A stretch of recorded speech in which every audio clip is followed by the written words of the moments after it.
Hello students, today we are going to take chapter number 8 from a history textbook, that is Forward Bloc and the INA. Syllabus: Forward Bloc and the INA, objectives of Forward Bloc and objectives of INA, contribution of Subhash Chandra Bose. So this is the syllabus of this chapter. Subhash Chandra Bose. Subhash Chandra Bose was born on 23rd January 1897 at Cuttack in Odisha. After completing his studies in India, he went to England and passed the Indian Civil Service examination. But he resigned from the civil services because he did not want to work under the British Crown. He said, "I do not think that one could be loyal to the British Raj and yet serve India honestly, heart and soul." I am sure this part is clear to you all, so therefore I will not give any explanation to it. We have no doubt about Subhash Chandra Bose's patriotism towards his motherland India, and that though he had passed the civil service exams, he did not want to serve the British. Maybe it was a point to prove by passing the civil service exam that he could do what any other Britishers could do. Therefore he appeared for the civil service exam but did not join the services. Bose and the Congress. Bose was attracted by the non-cooperation movement launched by Mahatma Gandhi and became an active worker of the freedom movement. He criticized Gandhiji when he withdrew the non-cooperation movement in 1922. Bose also participated in the civil disobedience movement of 1930. At the Haripura, Gujarat session of Congress in 1938, Bose was unanimously elected as the president of the Congress. He laid stress on national planning, unity, and organization of masses for the national struggle. The All India National Planning Committee was formally inaugurated by Bose at Mumbai in December 1938. So Subhash Chandra Bose became an active member of the Congress after he was inspired by Mahatma Gandhi's non-cooperation movement. He had joined the Congress and he even took part in the non-cooperation movement.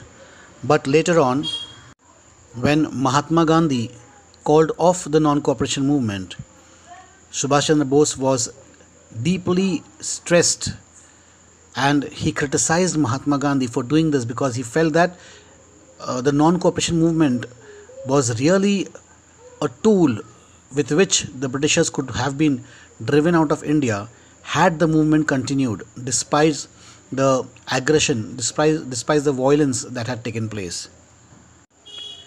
Subhash Chandra Bose even participated in the civil disobedience movement of 1930, and he was later elected the president of the Congress in 1938 in the Gujarat session, which was held at Haripur. So he was a very popular leader. He soon became popular because of his thought process, his charismatic personality. But he had a different concept than Mahatma Gandhi. His way of working was very, very different from what the Mahatma had visioned. So therefore there was always a conflict between Mahatma Gandhi's followers and Subhash Chandra Bose's followers in both of their ideologies. So there was a rift with Gandhiji. Subhash Chandra Bose favored the policy of a large-scale industrialization. On the other hand, Gandhiji favored the idea of small-scale industries to make the villages self-sufficient. So the first point of conflict was the way India should develop into an industrialized nation, both had different ideas. While Mahatma Gandhi felt that the villages should be strengthened, the villagers should not move out of the village, and there should be enough chances of employment within the village. Whereas Subhash Chandra felt that the cities needed more industries, and he felt that if the cities are developed, the villages could be left alone for agricultural purposes. Bose favored using tact while dealing with his opponents.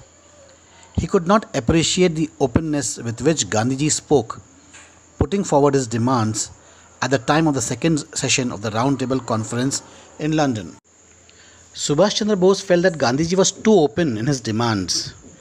If Gandhiji had used diplomacy, perhaps the second Round Table Conference would have been more successful.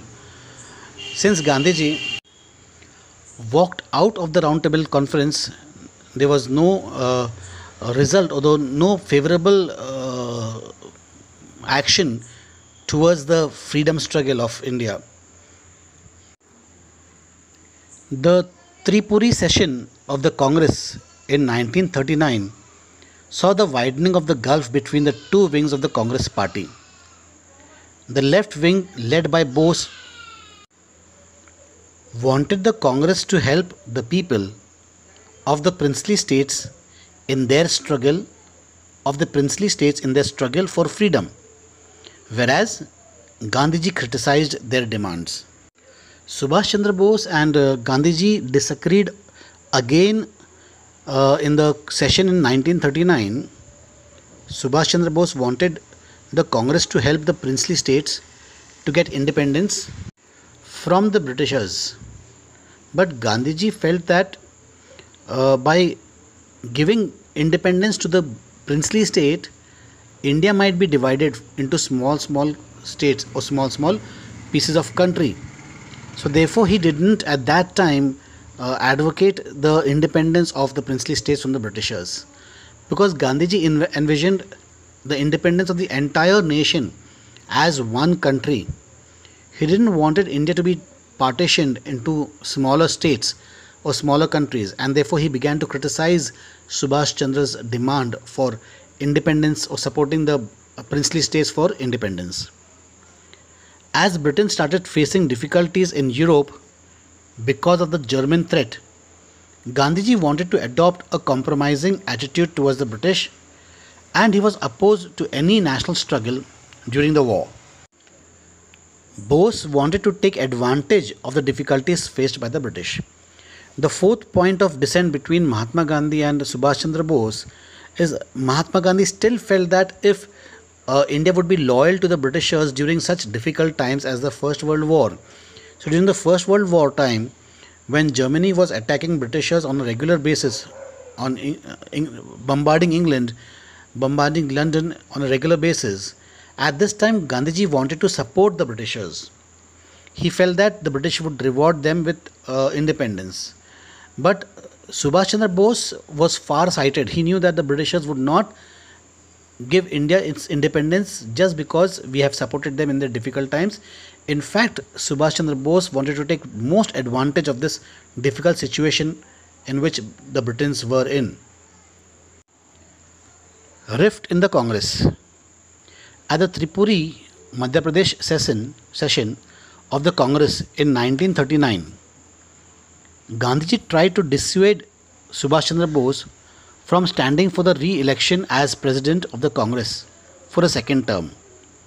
Bose, however, decided to contest, and Gandhiji's choice fell upon Pattabhi Sitaramaiah for the presidential candidate. He put his full weight in his nominee's favor during the contest. Bose won by a majority of votes. Gandhiji declared that the defeat of Bose's rival was his, that is Gandhiji's own defeat. As a consequence, 13 members of the Congress Working Committee resigned. So Gandhiji was not happy by the way Subhash Chandra Bose was working as the president of the Indian National Congress, and he did not want Subhash Chandra Bose to contest the election again in 1939 in Madhya Pradesh at Tripuri. So Bose still decided that he should contest, and he stood for the elections. So Gandhiji chose a candidate by the name of Patabhi Sitaramaiah, and he put his whole weight behind. He tried to muster as much support for his candidate Patabhi Sitaramaiah, but Patabhi Sitaramaiah lost the elections to Subhash Chandra Bose. Gandhiji took this loss personally, and he declared that the loss of his candidate Patabhi Sitaramaiah was his own loss, his own defeat. When the members of the Congress came to know about this, 13 of them resigned from the Congress Working Committee. So, re-elections had to be conducted. Then a request was made to the President to nominate a working committee according to the wishes of Gandhiji. Majority of the delegates who had supported Bose reconfirmed their confidence in the leadership of Gandhiji. This created a deadlock between Bose and Gandhiji. The Gandhi wing began to oppose the President to make it impossible for him to function.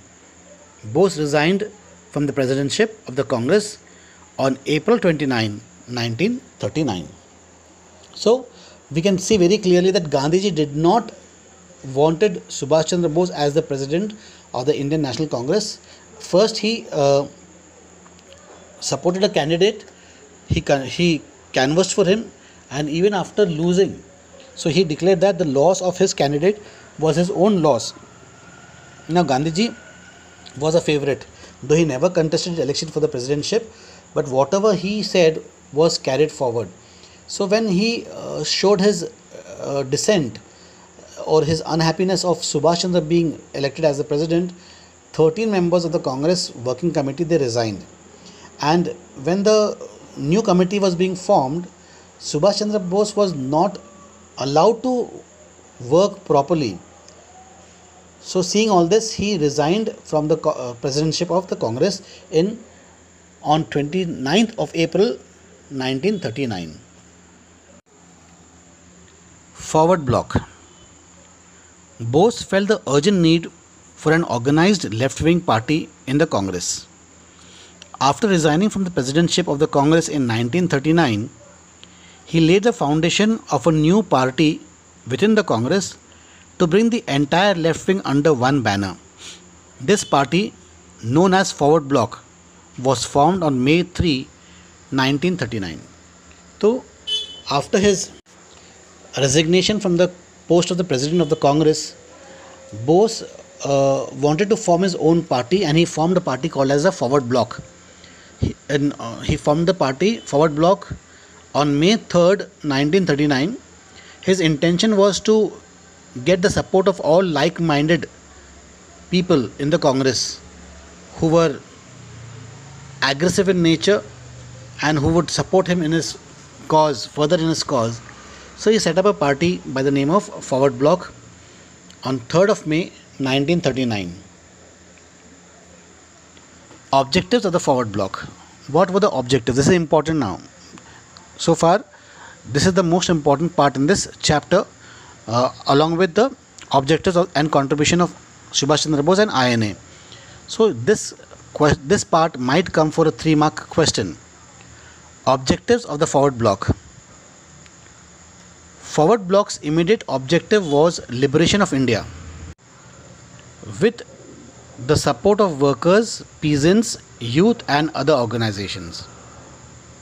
After attaining independence, Forward Bloc would work for the establishment of a socialist state through reorganization of agriculture and industry on socialist lines, abolition of zamindari system, and introduction of a new monetary and credit system. Netaji's arrest and escape. In July 1940, Bose was arrested under the Defence of India rules. He went on a hunger strike. As his health was declining rapidly, the government released him. Thereafter, he was kept under house arrest in Kolkata, but in January 1941, eluding police vigilance, he escaped from his house. Traveling through Peshawar and Russia, he reached Berlin. The Indian community in Germany welcomed him as their leader, Netaji, and greeted him with Jai Hind.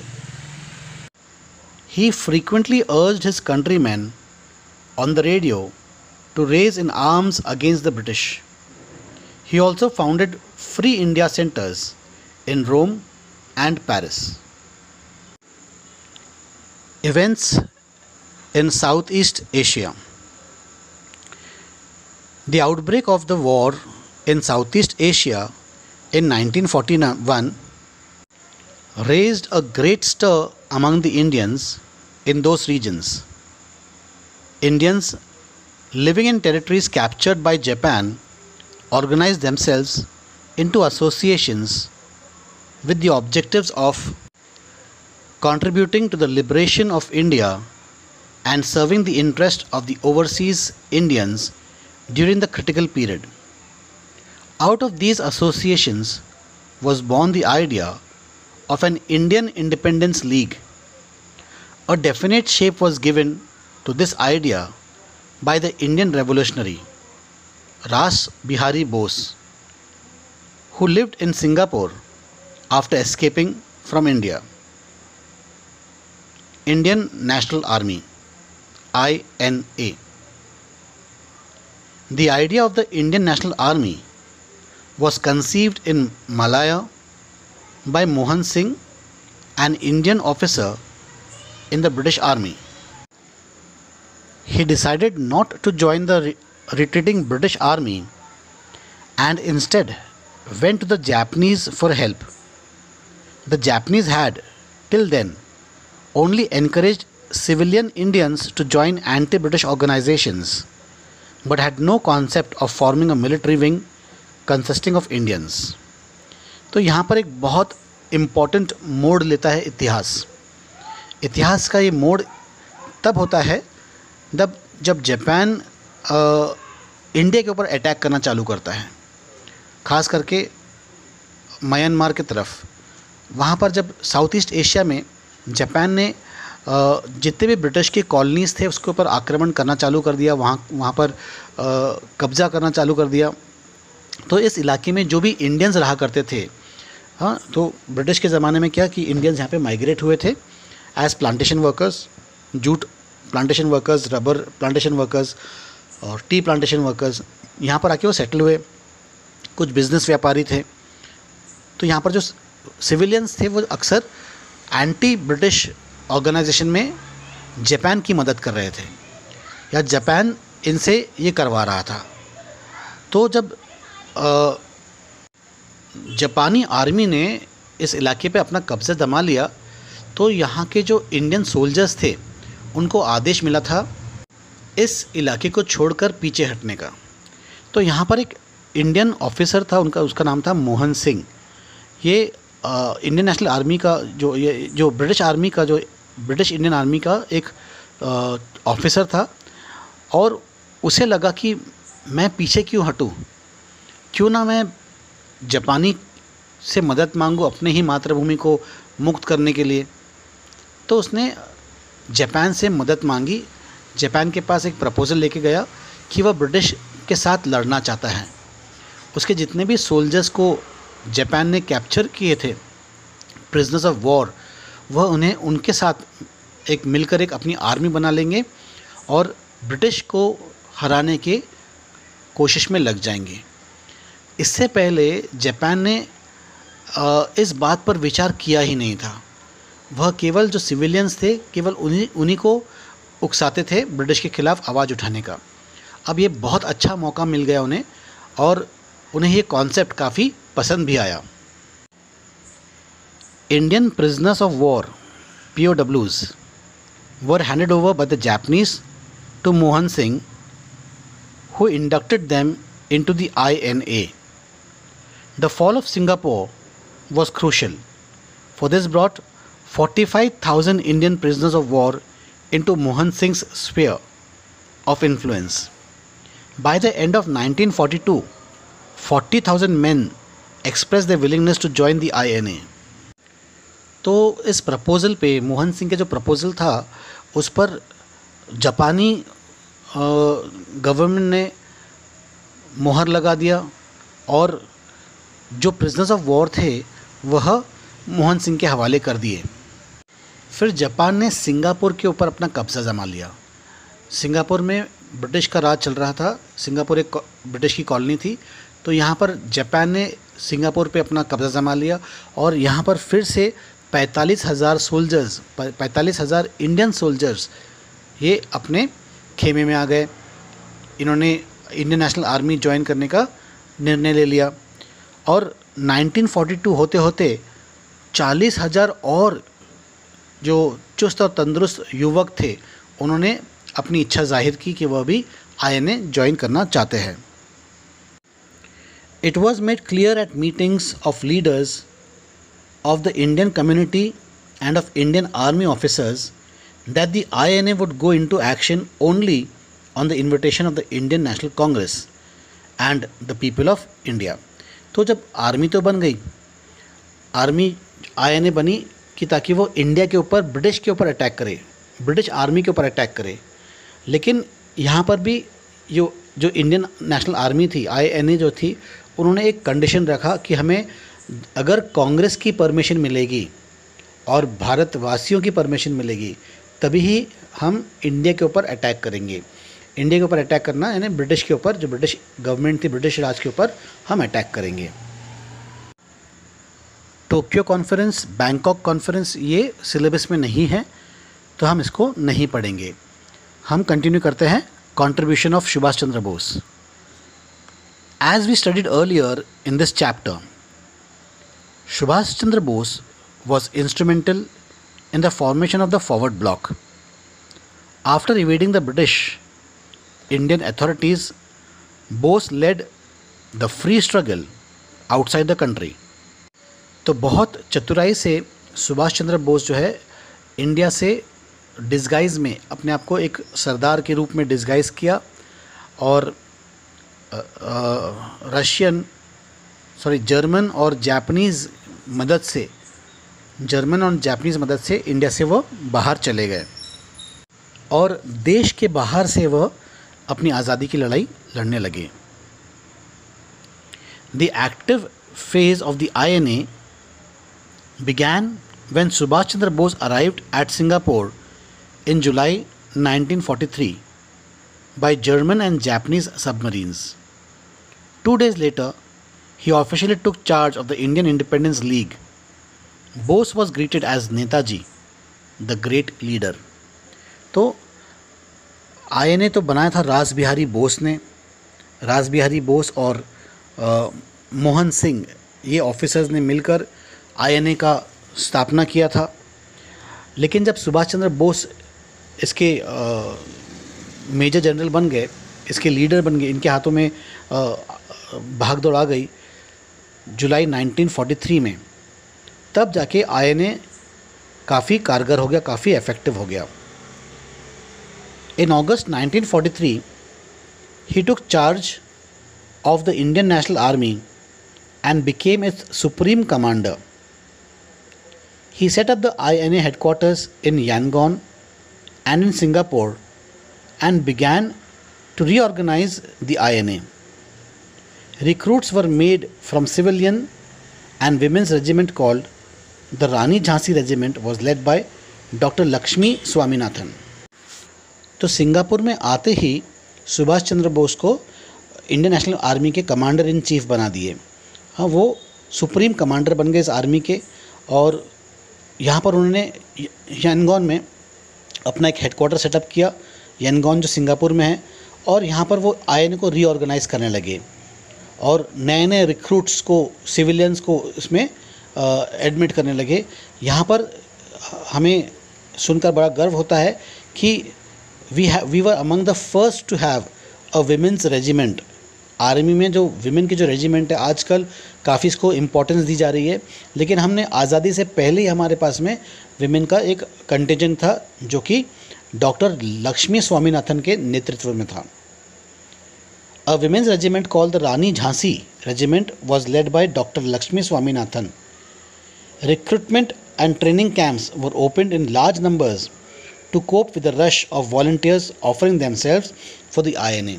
तो बहुत बड़ी तादाद में लोग INA join करने लगे, जिसकी वजह से नए नए ट्रेनिंग कैंप्स बनाने पड़े और इन नौजुवाओं को इसमें ट्रेनिंग देने की प्रक्रिया शुरू हो गई। Objectives of the INA. The main objective of the INA were the following. ये भी 4 मार्क का क्वेश्चन है, ये भी बहुत इंपॉर्टेंट है। इस चैप्टर को बहुत ध्यान से पढ़िए, 10 मार्क के लिए चैप्टर आ सकता है बोर्ड एग्जाम में। और objective of the INA 4 mark का क्वेश्चन हो सकता है इसमें से। The main objectives of the INA were the following: to organize an armed revolution and to fight the British Army with modern arms. Since it was not possible for the Indians to organize an armed revolution from their homeland, this task must be assigned to the Indians living abroad, particularly on Indians living in East Asia. तो INA का मकसद क्या था, main मकसद क्या था? उसका सबसे बड़ा मकसद था कि एक आर्म्ड रेवोल्यूशन को ऑर्गेनाइज करें, एक ऐसी संस्था बनाए जो कि ब्रिटिश के ख़िलाफ़ हथियार उठा सके, ब्रिटिश की आर्मी के ख़िलाफ़ वो लड़ने के लिए तैयार हो जाए विथ मॉडर्न आर्म्स। और ये तो संभव नहीं था अगर हम भारत में रहकर ब्रिटिश के ख़िलाफ़ एक आर्म रिवोल्ट की कोशिश करेंगे। तो 1857 वाला जो वॉर हुआ था, फर्स्ट वॉर ऑफ इंडिपेंडेंस, उसका क्या असर हुआ था हम जानते हैं। तो वैसे ही इसे भी क्वेल कर दिया जाएगा, इसे स्क्वॉश कर दिया जाएगा, इसे मसल दिया जाएगा, दबा दिया जाएगा। तो सुभाष चंद्र बोस ने सोचा हम इसे बाहर से, इंडिया से बाहर से, जो इंडिया के जो ब्रिटिशर्स के जो दुश्मन हैं, उन दुश्मन देशों के साथ में दोस्ती करके वहाँ पर बसकर ब्रिटिशर्स के ख़िलाफ़ हम वहाँ से लड़ाई लड़ सकते हैं। तो since it was not possible for the Indians to organise an arm revolution from the homeland, this task must be assigned to the Indians living abroad, particularly Indians living in the East Asia. To organize a provisional government of free India in order to mobilize all the forces effectively. तीसरा मकसद क्या था उसका कि एक provisional government, एक temporary government बनानी पड़ेगी कि अगर आपको ब्रिटिश से वॉर लड़ना है तो वॉर कौन लड़ेगा? एक दूसरा देश लड़ेगा। तो ब्रिटिश तो इंडिया पे राज कर रहा था, इंडिया तो ब्रिटिश के कंट्रोल में था। तो एक आज़ाद हिंद बनाना है, एक आज़ाद भारत बनाना है, तो पहले भारत को आज़ाद डिक्लेयर करना पड़ेगा। इसके लिए एक प्रोविजनल गवर्नमेंट बनानी होगी। तो पहले तो सुभाष चंद्र बोस ने इंडिया को इंडिपेंडेंट डिक्लेयर किया और आज़ाद हिंद फ़ौज, हम सुनते हैं ना आज़ाद हिंद फ़ौज के बारे में, तो इसे एक आज़ाद फ़ौज की तरह, एक इंडिपेंडेंट नेशन की तरह उन्होंने ब्रिटिश के ख़िलाफ़ वॉर बोल दिया, आक्रमण बोल दिया। To organise a provisional government of free India in order to mobilise all the forces effectively, total mobilisation of Indian manpower and money for a total war. तो अगर बड़े पैमाने पे युद्ध लड़ना है, इसके लिए बड़े पैमाने पे आधुनिक हथियार भी होना ज़रूरी है और आधुनिक हथियार होने के लिए पैसा भी होना ज़रूरी है। तो इसलिए सुभाष चंद्र बोस ने एक कुछ यूनिट्स ऐसे बनाए थे जो कि पैसा इकट्ठा करके सुभाष चंद्र बोस के पास में उसको भिजवा कर कि ताकि वो अपने इंडियन आर्मी के लिए वेपन्स खरीद सके। The motto of the Indian National Army was unity, faith and sacrifice. Provisional government of free India, ये भी शायद सिलेबस में नहीं है, लेकिन फिर भी हम एक रीडिंग मार लेते हैं, कम से कम कुछ पॉइंट इसमें से हमें मिल जाएगा। The INA was a revolutionary army, it was unique in its own way and unlike many other armies engaged in the global war. It was an army organised on foreign soil, hundreds of kilometers away from its motherland. It was dependent on foreign powers for planes, tanks, artillery, rifles, ammunition, and even lorries for transport of soldiers to the front. It depended upon the patriotic fervor of its nationalists scattered over East Asia from Myanmar to Japan for men, money, clothing, food, and other civilian supplies. However, its greatest assets was the spirit of self-sacrifice of the men who enthusiastically volunteered to lay down their lives. Subhash Chandra Bose set up the Provisional Government of Free India on 21st October 1943 in Singapore. The Provisional Government then declared war on British and the United States. The Provisional Government was recognized by the Axis powers and their satellites including Japan, Germany, Italy, Burma, Myanmar today, and Thailand. The major task of the Provisional Government was to launch and conduct the struggle that will bring about the expulsion of the British and the Allies from the Indian soil. Another important task assigned to the Provisional Government was to establish a permanent national government of Azad Hind. In 1944, Subhash Chandra Bose shifted the headquarters of the Provisional Government to Rangoon. The shifting of the headquarters was of momentous importance to the movement. This was because only the border separated India from Myanmar. The eastern gates of India were within the reach of Subhash Chandra Bose and his Liberation Army.